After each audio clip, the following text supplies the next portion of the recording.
Coming up on Around San Diego, after more than 2 decades, 4 arrests have been made in a cold case out of Chula Vista. And neighbors in Pacific Beach say thieves are tracking hidden keys and stealing cars, especially from surfers. What to know before you paddle out. Plus, the battle over taxes on empty homes and vacation rentals continues. What critics of the proposed tax are warning.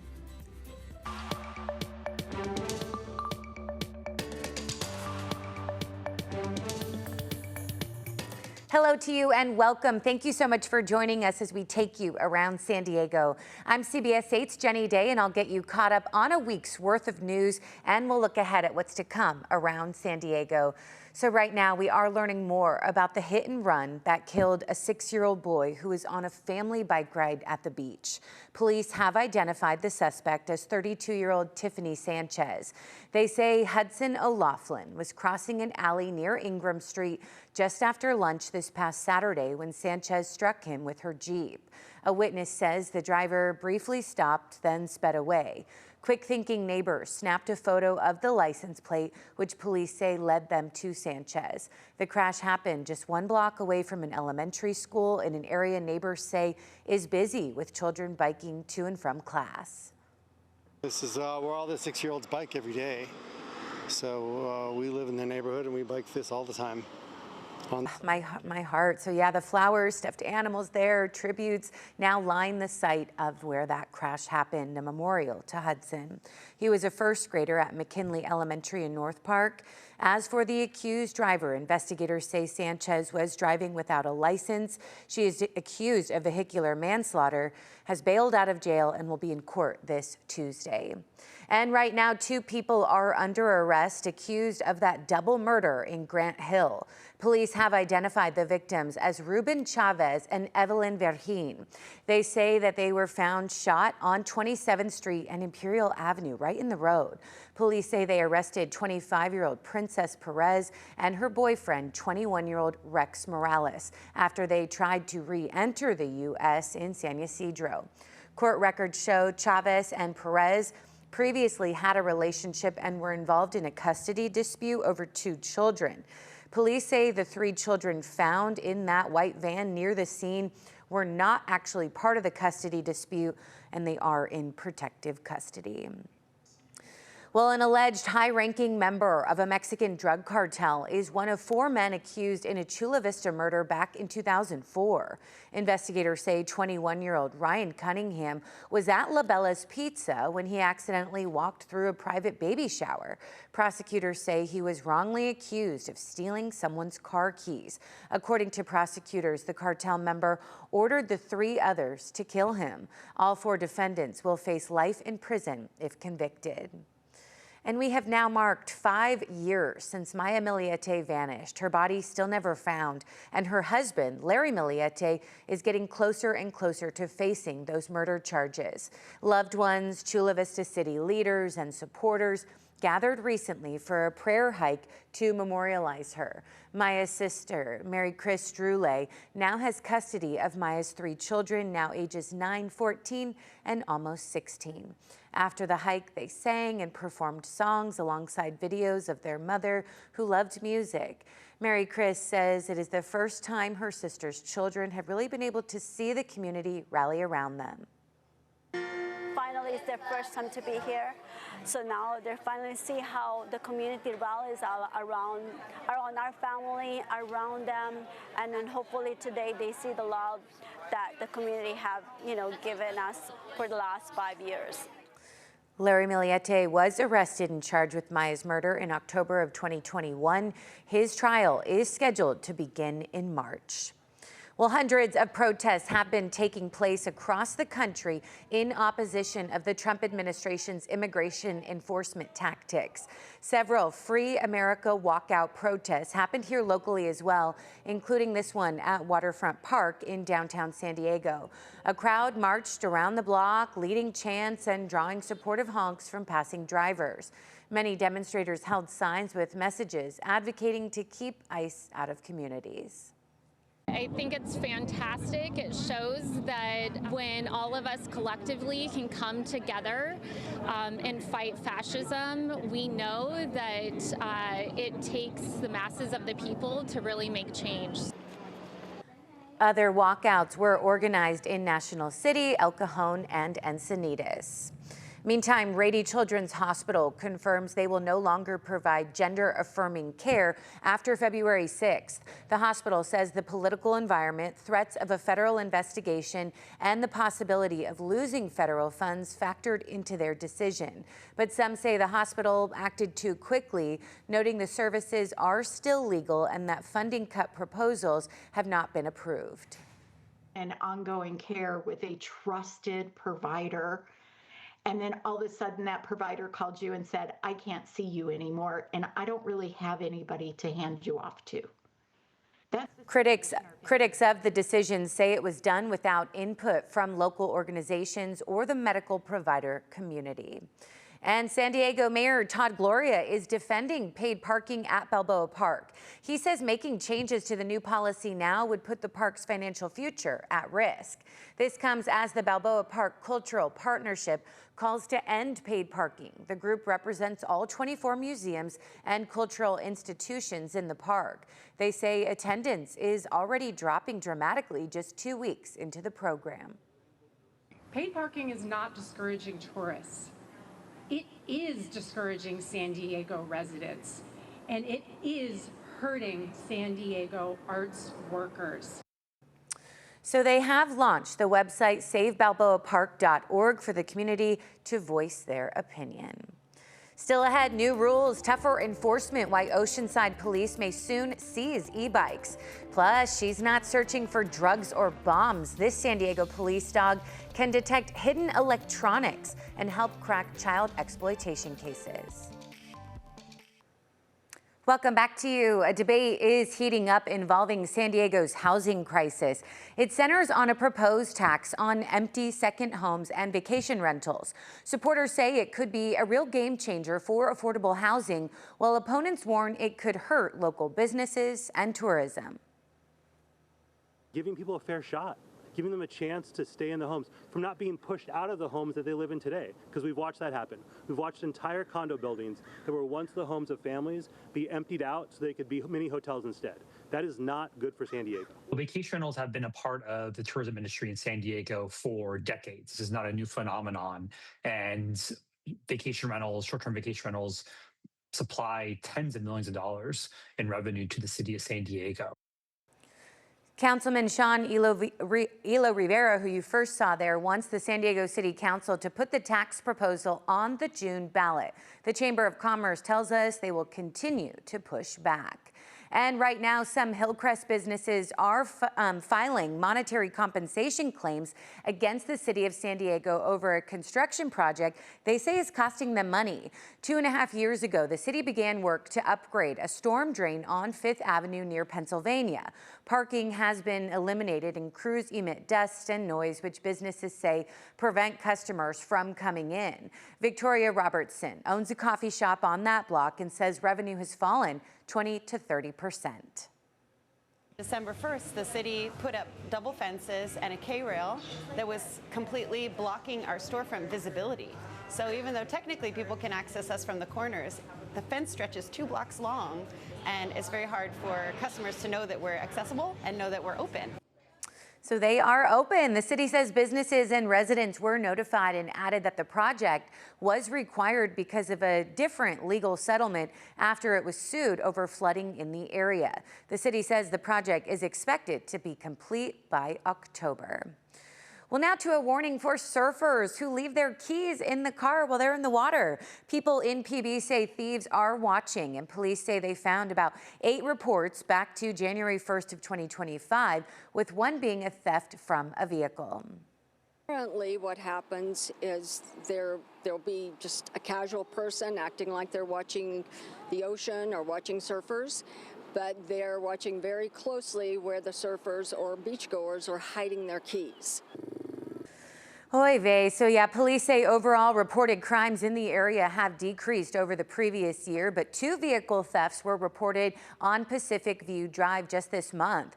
We heard from a viewer who said that similar crime happened to her husband in Carlsbad, so apparently be on the lookout for it everywhere.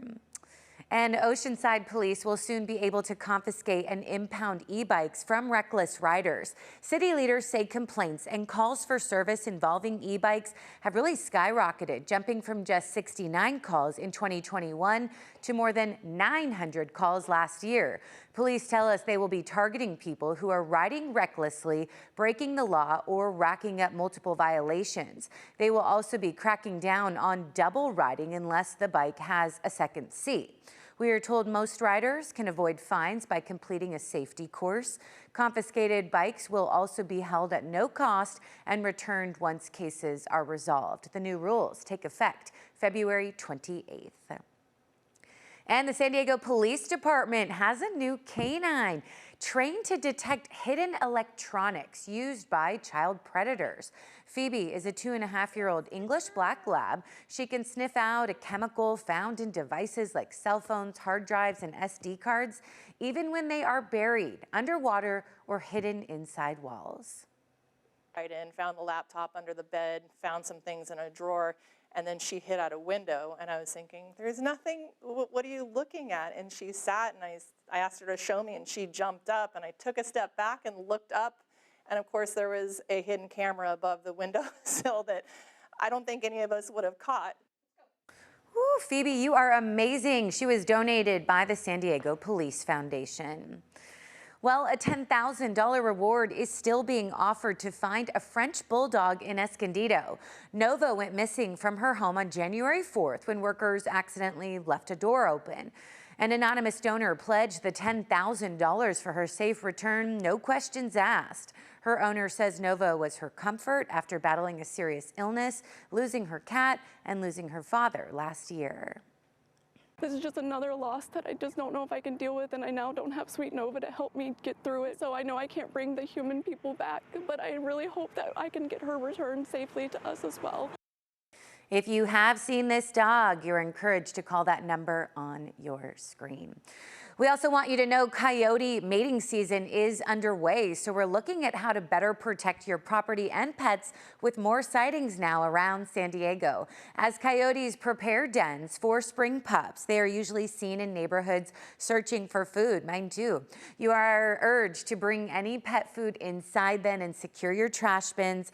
Pets should not be left alone outside, and they should stay on leashes when you're on a walk. If you do come across a coyote, wave your arms and yell. That typically does the trick. Whether it's during mating season or any other time of year, you are encouraged to stay alert while out and about with your pets. All right, coming up, driverless cars are headed for San Diego, but not everyone is on board. Why transit leaders are fighting back before the first ride hits the road. Well, several murals across southeastern San Diego honoring Black history and civil rights were vandalized. That includes a mural of Dr. Martin Luther King Jr. near the 94. 2 murals of Barack Obama and one of Malcolm X were also recently vandalized. We talked to an artist about the meaning behind this work. It just is showing some respect to the leaders that made a change, not only for the Black community, but for the world. No doubt about it. And yeah, that artist leads a small mural restoration team. If you do see graffiti in progress in the city of San Diego, you're encouraged to call police or report it on the city's Get It Done app. Well, now to reaction after the MTS board pushed back on Waymo's plan to bring its autonomous vehicles to San Diego. MTS is raising concerns about the impact on rideshare workers. The board is urging state leaders to allow local control over how and whether these vehicles operate in a city. They also voted to file a formal protest with the DMV and California Public Utilities Commission and to support blocking Waymo at the airport, though the company has not yet said where it plans to operate. San Diegans have mixed opinions. I'm pretty optimistic about the future of Waymo. I think it eventually will become a safer way of transportation. Disappointing because of the fact that people are taking away from other people's jobs and everything else. Waymo did decline to comment, but cited The Economist, which reported San Francisco's taxi and limo workforce actually grew 7% in 2024, and pay went up 14% while Waymos were operating in that city. And for East County commuters who spend hours on the 52, a possible fix is on the table. Our Vanessa Paz breaks down a proposed plan that could expand the highway in and out of Santee in this On the Move report. If you drive the 52, you already know traffic doesn't just slow, it stops. And transportation officials say that gridlock is the reason why the SR Improvement Project was created. There are a couple of unique things about the 52. One is that the traffic patterns on the 52 they're very directional. Commuters crawl west in the morning while opposite lanes sit empty. Continue on Current Road for about 8 miles. Until that evening pattern flips at night. Jake Spellin is a project manager with Caltrans San Diego. The vision of the project is to address that congestion, to alleviate the congestion and increase people throughput for the route. The city of San Diego has pushed for a fix for more than a decade. Now, with support from Caltrans and Sandag, a plan in its very early stages could add managed lanes for an HOV or bus and even a reversible lane in the median to match traffic flows. Community feedback has been key, especially as development grows. Bonita Ranch stands to increase traffic on the 52. The proposed Fanita Ranch development would add thousands of new homes. As a condition of approval, developers must support the highway project, helping build momentum and chase funding. We're in the environmental phase of the project, so we're just beginning. One of the biggest changes under study, a westbound managed lane where the bike lane currently runs. We're able to reclaim that pavement, essentially not widen the freeway. The bike lane would be relocated to the south side of SR 52 from Santo Road through Mission Trails with barrier protection and a connection to Mast Boulevard. These are improvements that the city has been getting feedback from residents that they want. Funding remains the biggest challenge. Right now, money only covers environmental and design phase, but there is optimism. Spelton said their goal to finish with design by 2030, break ground in 2031, and complete construction by 2033. And for him, this project is personal. Well, I'm a resident of Santee. Oh. And so I sit in the traffic in the mornings and in the evenings, so I'm very excited about it. All right, still ahead from record rain to record warmth. Could a rare super bloom be next? We'll take a look at the possibility in an Earth 8 report. Well, we have already seen some interesting swings in weather this winter, from record rainfall to summer-like weather. You may already notice flowers are blooming, and to the east in our deserts, there is talk of another rare super bloom. CBS 8's Neda Iranpour looks into the possibility in this Earth 8 report.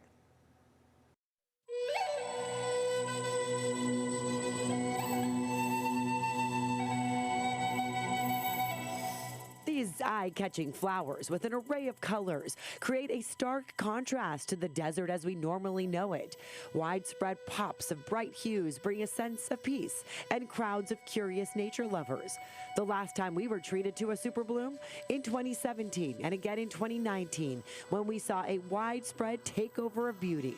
They historically happen every 20 years, but recently there's been talk of a super bloom possibly coming soon. This year, we have an extra special thing happening because of the weather. We've gotten almost 3.5 inches of rain in the past 2.5 months. Jamie Purrington with the Enzo Borrego Foundation is seemingly giddy as we discuss the possibility of this natural phenomenon. There's so much beauty there, and the flowers, are this extra treat. You see, 3.5 inches of rain already is pretty remarkable, given that the desert sees an average of 5 inches for the entire year. Because of this early rain, we're seeing things grow and bloom. January would be pretty dormant, with flowers appearing end of March or April, but not this year. The rain has given them new hope. So could this really be the year? At this point, it might be the billion-dollar question. If we had the answer, we would probably be, we'd have a lot more money for the foundation, but it's really hard to tell because it's all dependent upon the weather. Jamie explained explains they need Mother Nature to really cooperate by keeping temperatures above freezing and below the mid-70s. Not too hot and not too cold. The wind also needs to be relatively calm. But if all goes just right, the end results will be worth the drive. My favorite time to go is sunrise, when the sun's coming up and the flowers are starting to open up and it's, quiet. There's just some coyotes howling. It's just magic. It really is. Oh, I love your love for the desert. It's contagious. We'd like to now take this moment to also remind people not to doom the bloom, as they say. Dogs and drones are not allowed, and please no stepping on or picking the flowers. We need them to complete their full cycle so that they can seed, and the seeds go into the seed bank and they come back the next time it rains. The way we treat nature now means nature will be able to treat us for years and decades to come. Just remember, you're there to see this beautiful thing that doesn't happen all the time. It's pretty special, and have fun doing it. Also, being patient with Borrego Springs. Borrego Springs is a really small town. From the purple desert sand verbena to the primrose and the desert sunflower, all a rare treat that may come in 2026. For Earth 8, I'm Netta Iranpour. Ooh, I sure hope so. It is already so beautiful out there, Netta. Thank you. Well, let's now take a closer look inside the Padres' new 1970s-inspired cocktail lounge. Diamond Room is located in the Simon Levi building there on 7th Avenue, right next door to the Western Metal building. There are local Easter eggs hidden around, a Rolling Stones poster from their 1972 concert at the Sports Arena, and then some old throwback Padres gear. A lot of the food and beverage is 70s inspired. So we have fondue, which is really fun, some deviled eggs with caviar. Yeah, they are always adding to the mix. So it is open now every Wednesday through Sunday from 4 to 11 p.m. and then midnight on Fridays and Saturdays. And then it'll be open before, during, and after every Padres home game. Oh, can't wait for that season to start up. This is our year, my friends. All right, that'll do it for us. Thank you for your time. As always, thank you for staying informed. For CBS 8, I'm Jenny Day. Take care. Go Padres.